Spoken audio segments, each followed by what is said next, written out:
Okay, ladies and gentlemen, we're here in New Orleans, Louisiana, and we are about to have an impromptu conversation, if you will, with a very good friend of mine and a relative, Mr. Harold X. Evans, who happens to be president of Curtain Call Productions. What's up, Harold? How you doing? Hey, man, it's good to be alive, walking and talking. You know, that's what it's about. I'm happy. The world is turning. We don't have any major problems to speak of, like earthquakes, devastations, media strikes, blasts from blowing up suns or anything like that. So I think life is fine right now, this minute. So we haven't seen you since last year this time. Things changed? Some things change, you know, and some things stay the same. For myself, everything changes all the time, but for the world outside of me, it's a different story. But politically, things seem to be the same, although I'm surprised at what they're doing in Washington. That's amazing. What is it exactly about that that surprises you, Harold? Well, in my lifetime, I can never remember, and I'm sure historically it's different, but in my lifetime, I've never seen such a contentious problem existing between members of Congress and the White House. Even though I know the Republicans impeached Bill Clinton, I never experienced during my time of having presidents and all of that you could have a group like the Republican Party today who just seem to be determined to KO the current president. And like I say, maybe things like that have existed before. But in my lifetime, no, I've never heard people in Congress call the president a liar. I've never heard members of Congress say they're going to see that this president is a failed president. And they seem to be against everything this man proposes. Even if it's something they once proposed. If he says, okay, we'll do it that way, they'll say, no, we won't do it that way. So you think basically it's the thing about him as opposed to the office and the policies? Oh, I'm sure of that. I'm sure of that. Anybody who knows American history would have to recognize that, unless they're just pretty sleepy people and they don't deal with details. We know about racism, and that's what America is all about as far as this situation with the president and Congress. You have a lady down here by the name of Mary Landrieu, who happens to be your, state senator or representative to Washington? Yeah. And I have noticed since I arrived that there have been numerous commercials downgrading her performance for backing the president and voting for health care and reform issues and judicial issues. What do you think of Mary Landrieu?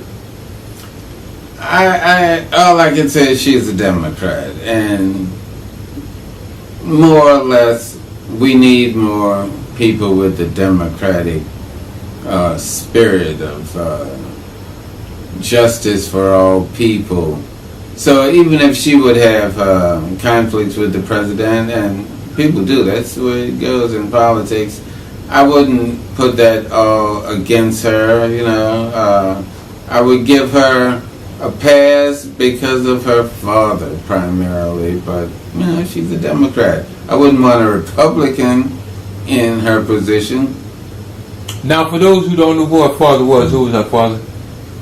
Moon Landrieu, who was what some would call a liberal-minded mayor of New Orleans. He brought blacks into city government, went on to Washington, but he has been a person who you could say is a human being, a normal human being.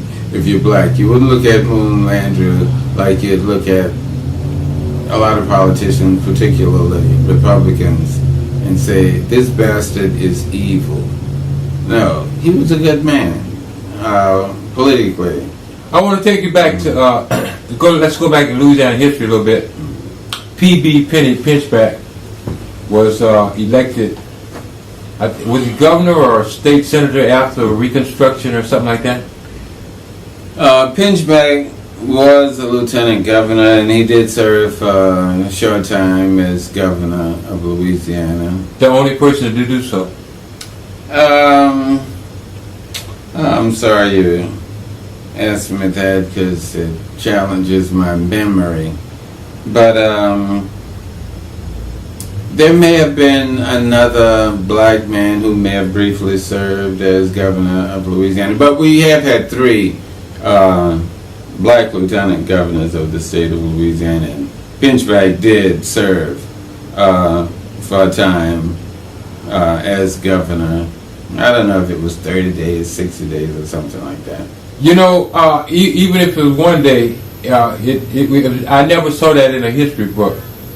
At least the schools I went to, they didn't have it in history books. I had to read that after I became an adult. Mm-hmm. But coming up, I don't recall anything too much about Louisiana history besides Huey P. Long, the guy they used to call the Kingfish. Mm. Yeah. Well, the Longs, that family represent the populist, I guess you'd call it, viewpoints. They talked about doing things for people as opposed to those other political spectrum people who seem to take things from people, give things to corporations, enrich themselves, and oppress other people, minorities in particular. So the Longs were on the opposite kind of end of the spectrum. So you get good and bad stories about them depending on who's talking. I recently saw the president talk about the discrepancy between the rich and the poor in this country and how widening the gap is. There's a movement afoot among fast food workers, I think in about 100 cities throughout the country, to maybe, I don't know, go on strike or do something because of the wage issue. In California, I think people that work at McDonald's make about $8-9 an hour, and to live in the city costs a heck of a lot more than that, unless you put in a lot of overtime. Mm-hmm. Do you know if any other people around here are involved in that movement? Or I don't know. I don't know. I'm aware of the movement in other places. The people do need more money. That's a fact. I haven't heard recently of any big movements or even significant movements in the New Orleans area of people at least striking for higher wages. No, I haven't seen that here at all.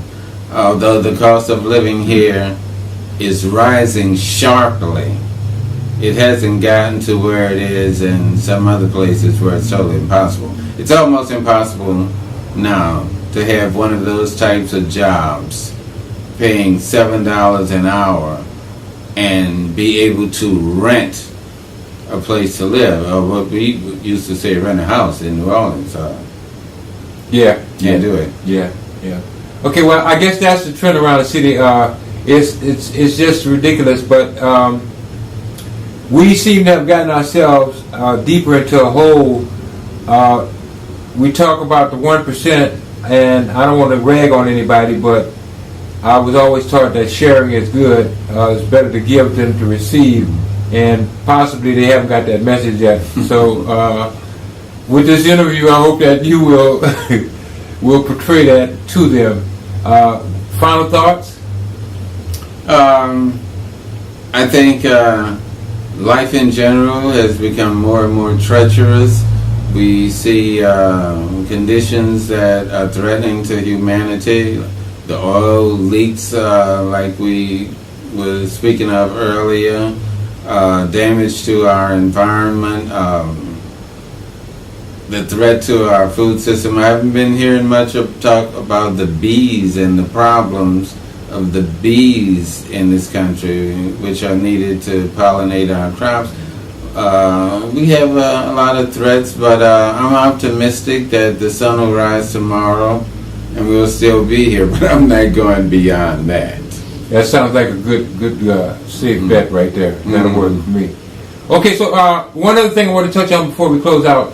You recently did a play, but around Thanksgiving time or before Thanksgiving? I've been involved in 2 plays since maybe then. I did perform in a play called Mulroney's Black Bottom, an August Wilson play at Anthony Bean Community Theater, and I recently directed a couple of weeks ago a play called The Mountaintop by Katori Hall at Anthony Bean Community Theater. Now, I just want to do nothing for an extended period of time and work on some of my own writing projects.